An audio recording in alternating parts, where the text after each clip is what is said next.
Hello friends, रोमांचक तथ्य में आज आप सबको क्रांतिकारी सूर्यसेन की कहानी बताने जा रहे हैं, जिनके अंग्रेज़ों ने नाखून उखाड़े और दांत तोड़े थे ताकि वो मरते वक्त वंदे मातरम ना बोल सकें। हमारे देश को आज़ादी यूं ही नसीब नहीं हुई है। भारत की स्वाधीनता की पृष्ठभूमि में कई महान क्रांतिकारियों ने अपने देश की आज़ादी की खातिर खून के कड़वे घूंट भी पिए हैं। ऐसे ही एक महान देशभक्त क्रांतिकारी थे सूर्यसेन। अविभाजित बंगाल के चटगांव चिट्टागोंग अब बांग्लादेश में स्वाधीनता आंदोलन के अमर नायक बने सूर्यसेन उर्फ सूरज्या सेन का जन्म 22 मार्च 1894 को हुआ था।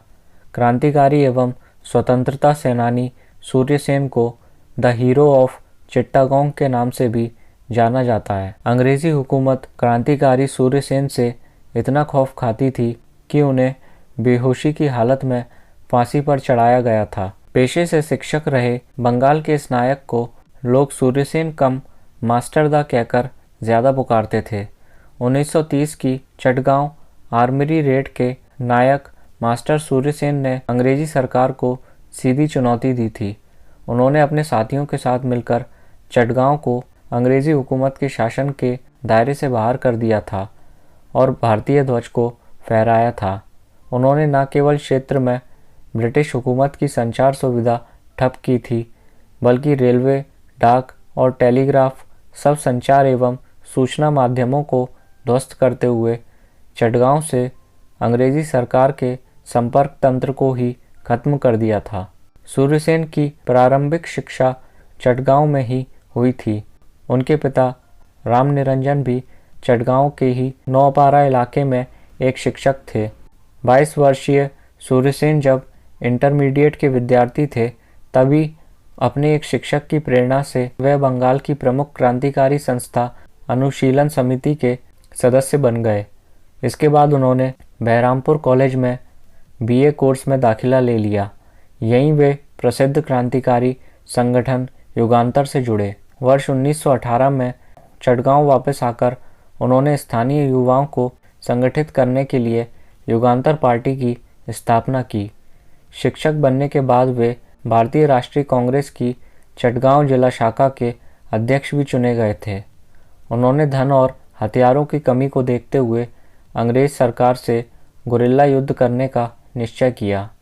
उन्होंने दिन दहाड़े 23 दिसंबर 1923 को चटगांव में असम बंगाल रेलवे के ट्रेजरी ऑफिस को लूटा, किंतु उन्हें सबसे बड़ी सफलता चटगांव आर्मरी रेड के रूप में मिली, जिसने अंग्रेजी सरकार को झकझोर दिया था।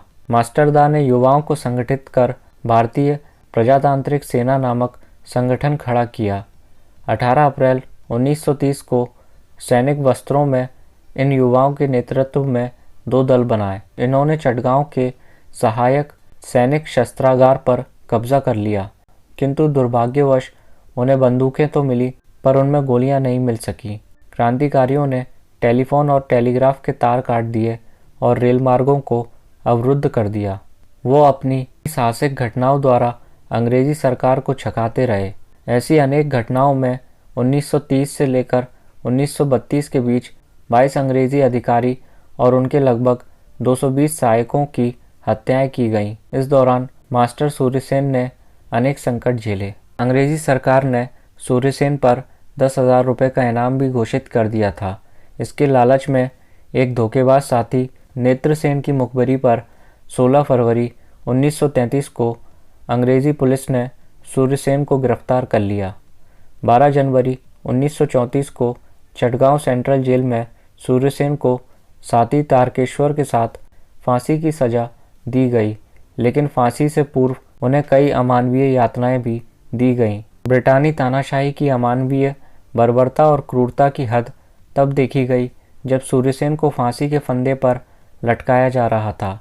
फांसी के ऐन वक्त पहले उनके हाथों के नाखून उखाड़ लिए गए, उनके दांतों को तोड़ दिया गया ताकि अपनी अंतिम सांस तक वे वंदे मातरम का उद्घोष न कर सकें। सूर्यसेन की संघर्ष की बानगी पढ़कर ही रूह कांप उठती है, लेकिन उन्होंने ये सब मातृभूमि के लिए हंसते हुए झेला था। ब्रितानी हुकूमत की क्रूरता और अपमान की पराकाष्ठा ये थी कि उनकी मृतदेह को भी धातु के बक्से में बंद करके बंगाल की खाड़ी में फेंक दिया गया था।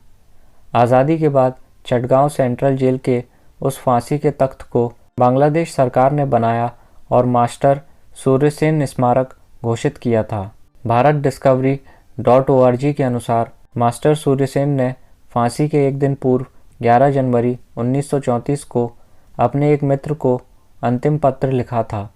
इसमें उन्होंने लिखा, मृत्यु मेरा द्वार खटखटा रही है, मेरा मन अनंत की ओर बह रहा है। मेरे लिए ये एक वह पल है जब मैं मृत्यु को अपने परम मित्र के रूप में अंगीकार करूं। इस सौभाग्यशील, पवित्र और निर्णायक पल में मैं तुम सबके लिए क्या छोड़कर जा रहा हूं? सिर्फ एक चीज़, मेरा स्वप्न, मेरा सुनहरा स्वप्न, स्वतंत्र भारत का स्वप्न। प्रिय मित्रों, आगे बढ़ो और कभी अपने कदम पीछे मत खींचना। उठो और कभी निराश मत होना, सफलता अवश्य मिलेगी।